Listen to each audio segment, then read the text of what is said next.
बोलता हिंदुस्तान पे तमाम दर्शकों का स्वागत है। ईरान और साथ ही इज़राइल, इस वक़्त मामला बहुत पेचीदा होता जा रहा है। इज़राइल को जितना नुकसान हो रहा है, उसका अंदाज़ा इज़राइल क्या, अमेरिका क्या, इज़राइल की इंटेलिजेंस एजेंसी क्या, किसी को भी नहीं।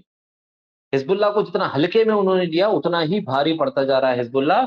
और हमास लगातार अपनी ताकत को ये बता रहा है कि उसके पास ना लीडरशिप खत्म हुई है, ना ही जज़्बात खत्म हुए हैं कि जंग को वो लड़े। किसी तरह से भी कंप्रोमाइज़ करने की स्थिति में फिलहाल ना हिज़्बुल्लाह है, ना हमास है, ना ईरान है। इधर इज़राइल के भीतर क्या चल रहा है? नेतन्याहू पर किस तरह का दबाव है? क्या कुछ चल रहा है इस पूरी सिनेरियो में? हमारे साथ अमरीश जी हैं। अमरीश जी, आपका स्वागत है। धन्यवाद।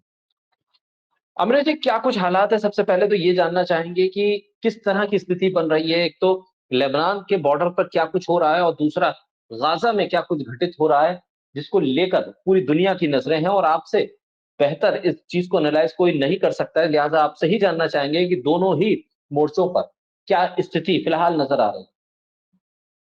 देखिए शागिद साहब, क्या है कि गाज़ा लेबनान पे बात करेंगे विस्तार से, लेकिन तेल अवीव में क्या हो रहा है, तीसरा फ्रंट ये भी है।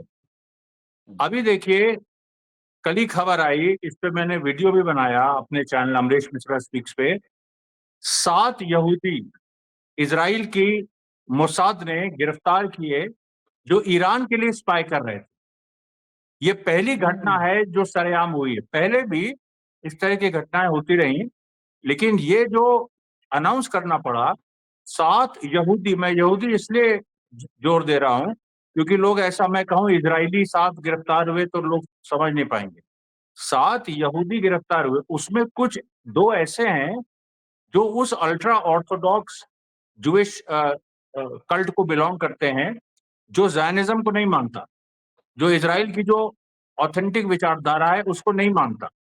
7 लोग गिरफ्तार हुए हैं। और आगे सुनिए, 35 दिनों तक उन्होंने 600 मिशन किए।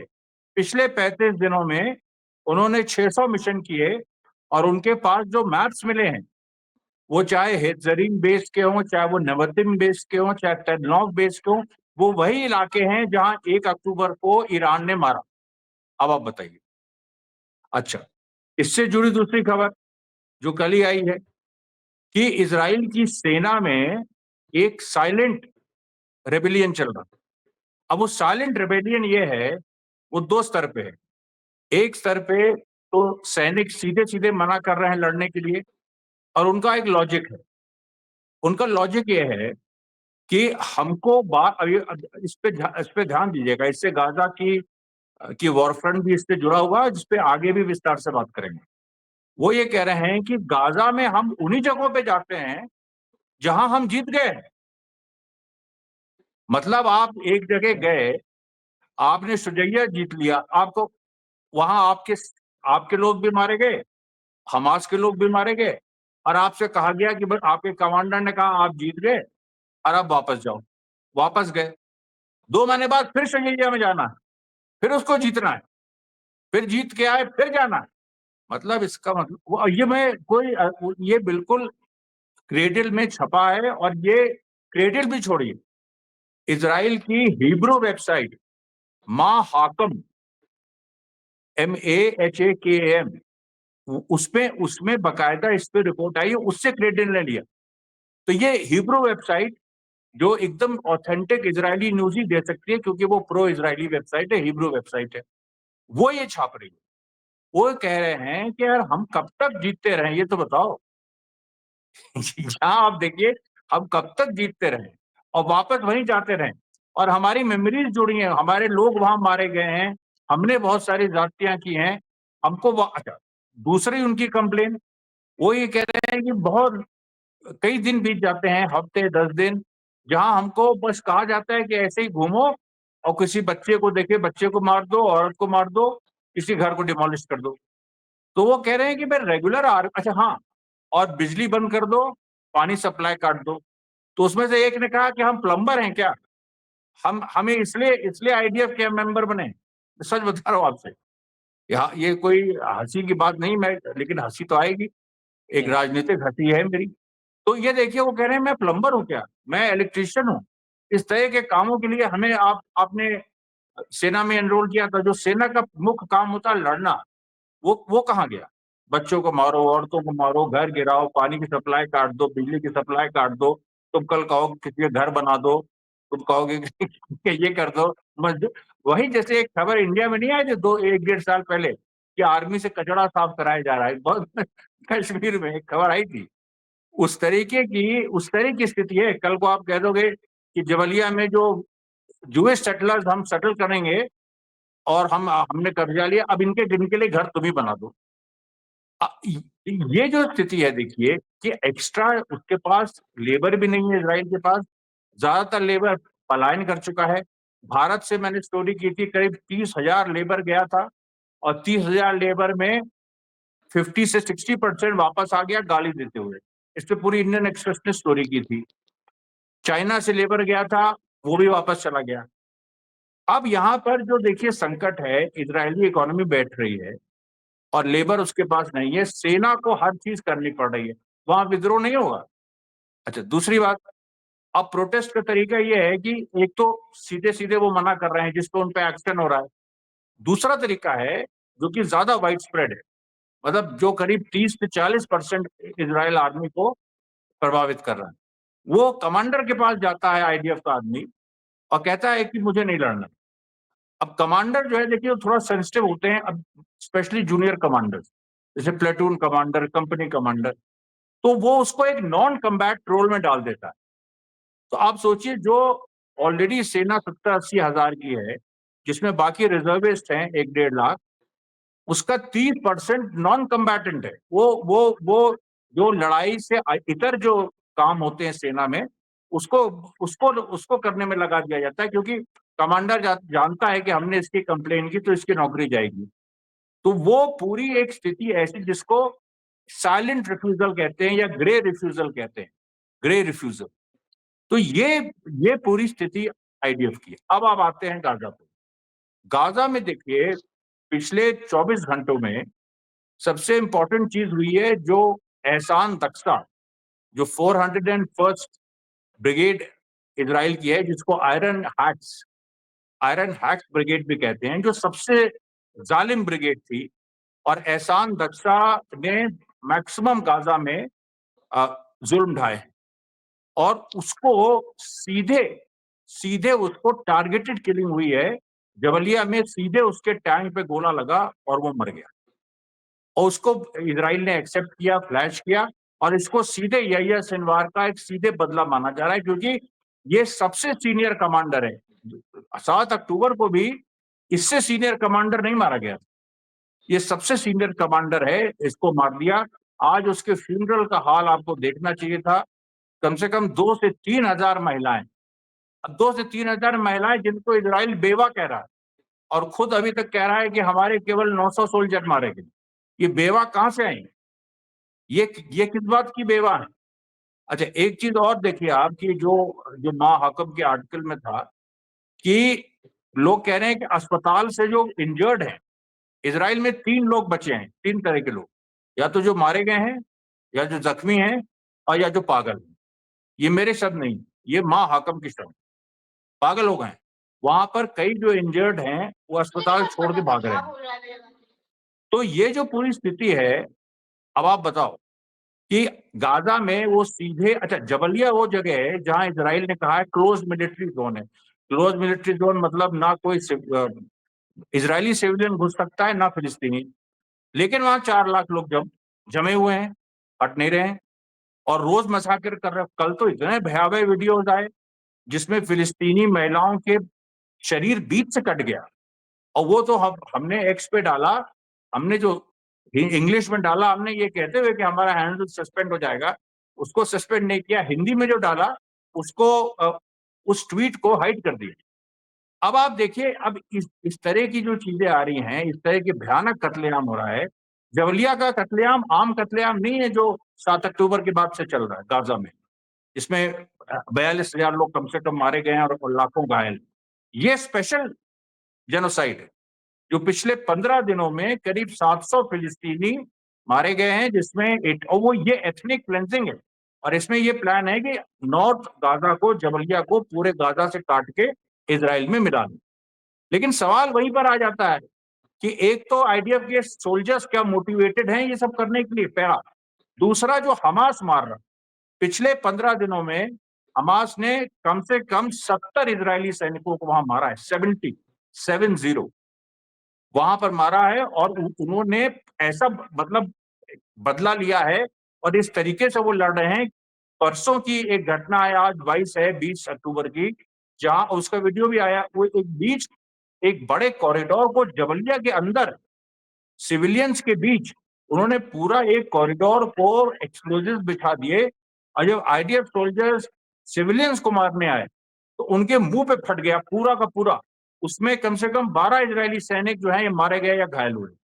और उसके बाद जो रेस्क्यू टीम आई उस पर गोली चलाई, और उसके बाद कुछ व्हीकल्स आई, उन पर मोटर गोलों से फायर किया, और इस तरह से पहले से पोजीशन थे और एक ट्रायंगल में पोजीशन थे। देखिए आर्मी में क्या होता है कि, अब मैं बहुत ज्यादा इस पे नहीं जाऊंगा, लेकिन आर्मी में इसमें जो फॉर्मेशन होते हैं वो स्क्वायर फॉर्मेशन, ये नेपोलियनिक एरा की लड़ाइयों में होते थे, स्क्वायर फॉर्मेशन होते थे।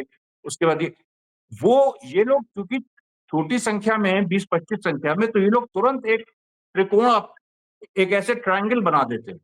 तो आगे एक एक और जो दोनों और कोणों में, जो जो दो और कोण है त्रिकोण के, उसमें तीनों जगह आरपीजी लॉन्चर और बीच में मशीन गन फाइटर।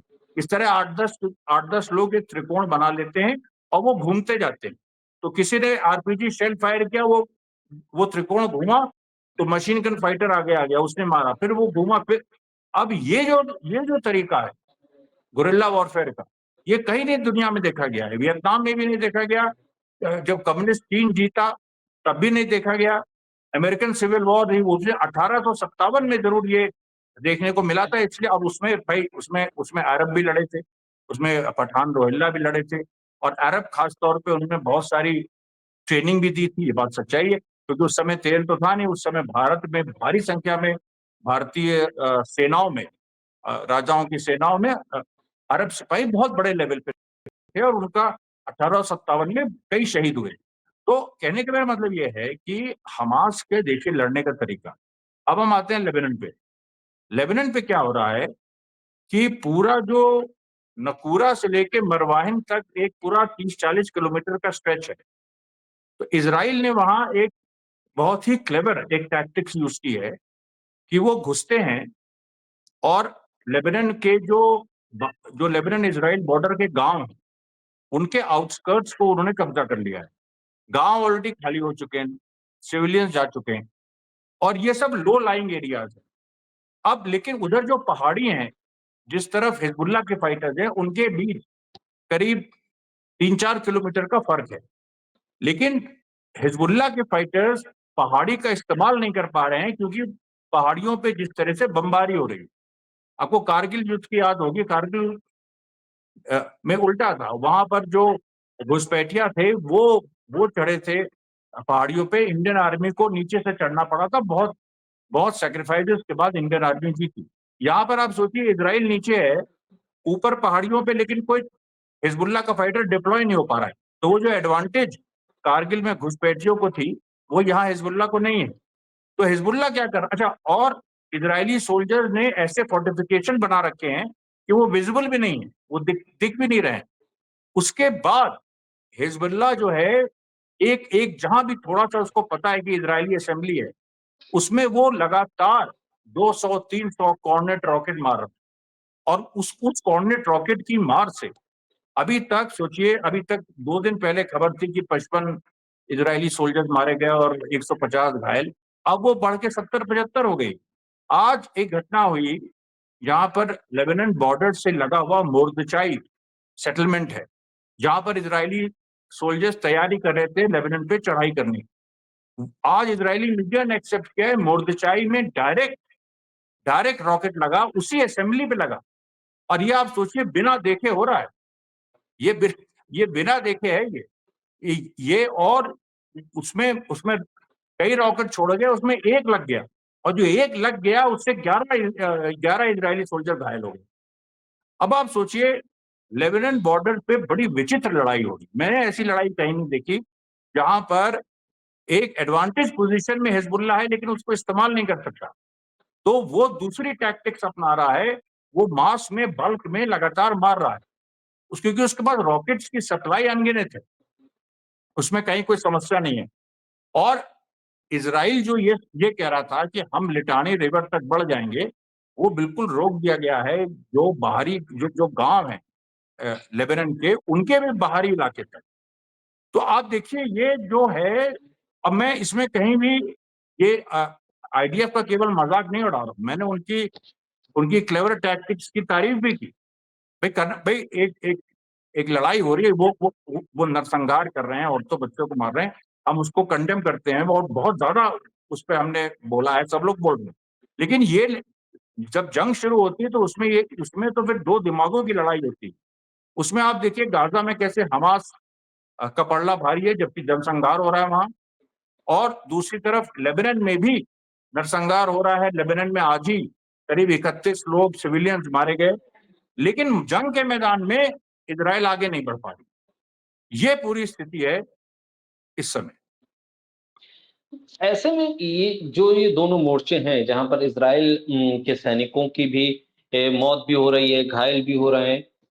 तेल अवीव का जो पूरा जिक्र आपने किया कि किस तरह से पेनिट्रेट कर गया ईरान अंदर तक, और इसका अंदेशा शायद इजराइल को और मोसाद को तो रहा ही नहीं होगा, और नहीं, अब जाके वो चीजें नहीं। खुल रही हैं। अब तक तो ये सुनने में आता था कि मोसाद के एजेंट हर देश में मौजूद हैं और मोसाद जहां चाहे वहां वो कदम रख सकता है, लेकिन ये पहला मामला है कि ईरान के लोग इजराइल के लोगों से इंफॉर्मेशन ले रहे हैं और हमले कर रहे हैं।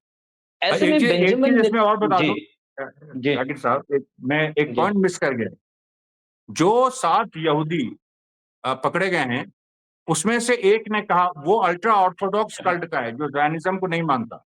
उसने कहा इजराइल हमारा दुश्मन है, जायनिज्म हमारा दुश्मन है, हमने अपनी विचारधारा की वजह से हम ईरान के साथ हैं। अब और ईरान की आप बताइए, आपको पता है ईरान की स्पाई एजेंसी के नाम क्या है? पता है आपको? किसी को नहीं पता। मोसाद का नाम आप जानते हैं, सीआईए जानते हैं, आईएसआई जानते हैं, रॉ जानते हैं, रशिया की केजीबी हुआ करती थी। लेकिन आज की तारीख में रशिया की स्पाई एजेंसी, चाइना की, नॉर्थ कोरिया की, ईरान की, इन 4 देशों की स्पाई एजेंसी का कोई नाम नहीं है। और वो कैसे काम करती है? मोसाद तो अपने एजेंट्स भेजता है, सीआईए एनालिसिस में बहुत तेज है ना वो सब। ये लोग लेकिन ईरान का जो काम करने का तरीका है स्पाई वर्ल्ड में, जासूसी दुनिया में, वो ये है कि वो विचारधारा के स्तर पे तोड़ता है उन्हीं लोगों को। इसीलिए आप देखिए हमेशा, अभी टर्की में भी आज से 3-4 साल पहले एक कांड हुआ था जिसमें कुछ टर्की के लोग पकड़े गए थे ईरान के लिए जाकर। वो वहीं की जनता का दिमाग मोल्ड करता है रेजिस्टेंस की फिलॉसफी से, क्रांति की फिलॉसफी से और इंसाफ की लड़ाई की फिलॉसफी से। यही बात जो यहूदी पकड़े गए उन्होंने कहा। अब आप सोचिए इस बात को।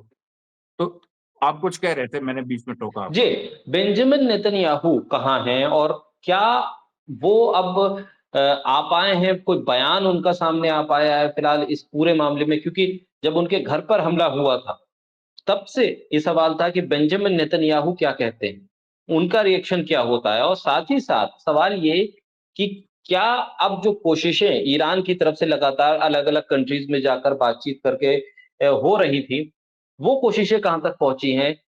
ईरान पर पलटवार अब तक इज़राइल कर नहीं पाया उस हमले के बाद से। तो क्या ये एक तरह से प्रेशर बिल्ड हो रहा है बेंजामिन नेतन्याहू पे कि आप ईरान पर हमला कीजिए, और हिम्मत नहीं जुटा पा रहा है इज़राइल कि वो ईरान पर किसी हमले का जोखिम ले पाए? देखिए इस पे तो मैंने परसों वीडियो भी किया था, वो आपको शायद खबर पता होगी कि सीआईए ने लीक कर दिया।